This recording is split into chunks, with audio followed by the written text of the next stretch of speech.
Volume study 4 ಯೆಹೋವನ ಮುಯ್ಯಿ ತೀರಿಸುವ ದಿನದ ಹರ್ಮೆಗೆದೋನ್ ಯುದ್ಧ. ಅಧ್ಯಾಯ 13 ಸಾಮ್ರಾಜ್ಯದ ಸ್ಥಾಪನೆ ಹಾಗೂ ಅದು ಹೇಗೆ ಪ್ರಕಟವಾಗುತ್ತದೆ. ಪುಟ 415.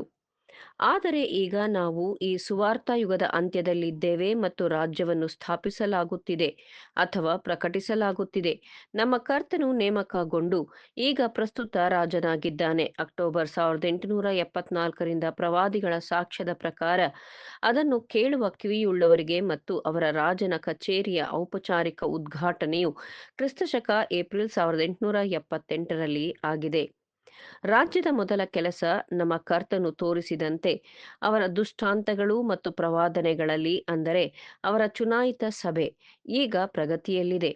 ಕ್ರಿಸ್ತನಲ್ಲಿರುವ ಸತ್ತವರು ಮೊದಲು ಎದ್ದು ಬರುತ್ತಾರೆ. ಅಪೋಸ್ತಲನ ಮೂಲಕ ಕರ್ತನು ವಿವರಿಸಿದನು ಮತ್ತು ಸಭೆಯ ಪುನರುತ್ಥಾನವು ಒಂದು ಕ್ಷಣದಲ್ಲಿ ಇರುತ್ತದೆ.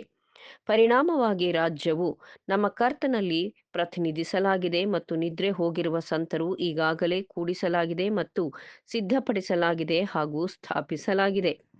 ಆತನ ದೇಹವಾದ ವಧುವಿನ ಸದಸ್ಯರಾಗಲು ಯೋಗ್ಯರಿದ್ದಾರೆ.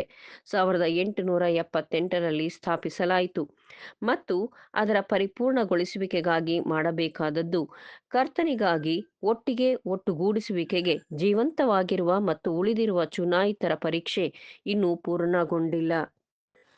ಆದಾಗ್ಯೂ ರಾಜ್ಯ ಕಾರ್ಯವು ತಕ್ಷಣವೇ ಪ್ರಾರಂಭವಾಗುವ ಬದಲು ಜೀವದಿಂದ ಇರುವ ಸದಸ್ಯರು ತಮ್ಮ ಓಟ ಮುಗಿಸಲು ಕಾಯುವುದು.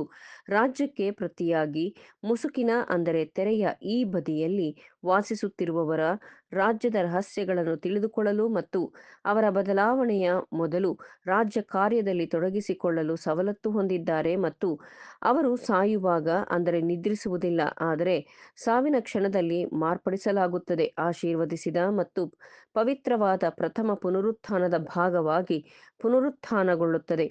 ಬರೆದಿರುವಂತೆ ಪರಲೋಕದಿಂದ ಒಂದು ಶಬ್ದವು ನನಗೆ ಕೇಳಿಸಿತು. ಅದು ಇಂದಿನಿಂದ ಕರ್ತನ ಭಕ್ತರಾಗಿ ಸಾಯುವವರು ಧನ್ಯರು ಎಂಬುದಾಗಿ ಬರೆ ಎಂದು ನನಗೆ ಹೇಳಿತು. ಅದಕ್ಕೆ ಆತ್ಮನು, ಹೌದು, ಅವರು ಧನ್ಯರೇ, ಅವರ ಕಷ್ಟ ತೀರಿತು, ಅವರಿಗೆ ವಿಶ್ರಾಂತಿಯಾಗುವುದು, ಅವರ ಸುಕೃತ್ಯಗಳು ಅವರೊಡನೆ ಬರುವವು ಎಂದು ಹೇಳುತ್ತಾನೆ. ಪ್ರಕಟಣೆ 14:13.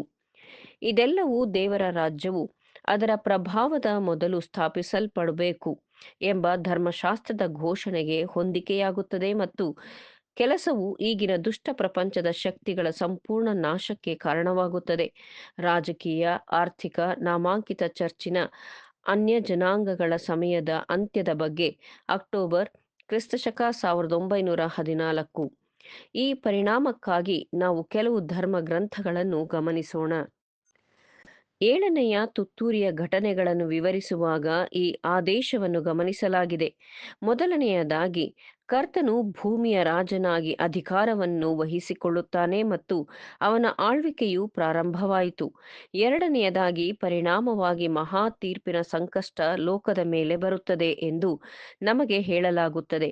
ಪ್ರವಾದಿಯ ಪ್ರಕಾರ ಆಳ್ವಿಕೆಯು ಸಂಕಟದ ಕಾಲಕ್ಕೆ ಮುಂಚಿತವಾಗಿ ಮತ್ತು ಸಂತರು ಹಾಗೂ ಪ್ರವಾದಿಗಳ ಪುನರುತ್ಥಾನದ ಮೊದಲು, ಆದರೆ ಇವುಗಳ ನಂತರ, ಅಂದರೆ 1000 ವರ್ಷಗಳವರೆಗೆ ಅದು ಮುಂದುವರಿಯುತ್ತದೆ. ಅದು ಎಲ್ಲಾ ಮಾನವ ಕುಲವನ್ನು ತೀರ್ಪು ಮಾಡುವವರೆಗೆ, ಕರ್ತನನ್ನು ಗೌರವಿಸುವವರೆಗೆ ಪ್ರತಿಫಲವನ್ನು ನೀಡುತ್ತದೆ ಮತ್ತು ಅದರ ಪ್ರಭಾವವನ್ನು ಭ್ರಷ್ಟಗೊಳಿಸುವವರನ್ನು ನಾಶಪಡಿಸುತ್ತದೆ. ಕೆಳಗಿನ ಉಲ್ಲೇಖದಲ್ಲಿ ಈ ಅಂಶಗಳನ್ನು ಗಮನಿಸಿರಿ.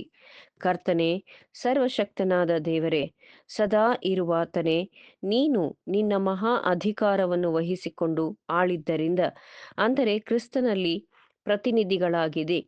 ಎಲ್ಲವೂ ತಂದೆಯಿಂದ ಮತ್ತು ಎಲ್ಲವೂ ಮಗನಿಂದ, ಅವನ ಗೌರವಾನ್ವಿತ ಪ್ರತಿನಿಧಿ ಮತ್ತು ಆಡಳಿತದ ಪರಿಣಾಮವಾಗಿ ನಿನಗೆ ಕೃತಜ್ಞತಾಸ್ತುತಿಗಳನ್ನು ಸಲ್ಲಿಸುತ್ತೇವೆ. ಜನಾಂಗಗಳು ಕೋಪಿಸಿಕೊಂಡವು, ನಿನ್ನ ಕೋಪವು ಪ್ರಕಟವಾಯಿತು, ಸತ್ತವರು ತೀರ್ಪು ಹೊಂದುವ ಸಮಯ ಬಂದದೆ. ನೀನು ನಿನ್ನ ದಾಸರಾದ ಪ್ರವಾದಿಗಳಿಗೂ ದೇವಜನರಿಗೂ ನಿನ್ನ ನಾಮಕ್ಕೆ ಭಯಪಡುವ ದೊಡ್ಡವರಿಗೂ ಚಿಕ್ಕವರಿಗೂ ಪ್ರತಿಫಲವನ್ನು ಕೊಟ್ಟು ಲೋಕನಾಶಕರನ್ನು ನಾಶಮಾಡುವಿ ಎಂದು ಆತನನ್ನು ಆರಾಧಿಸಿದರು. ಪ್ರಕಟಣೆ 11:17 ಮತ್ತು 18.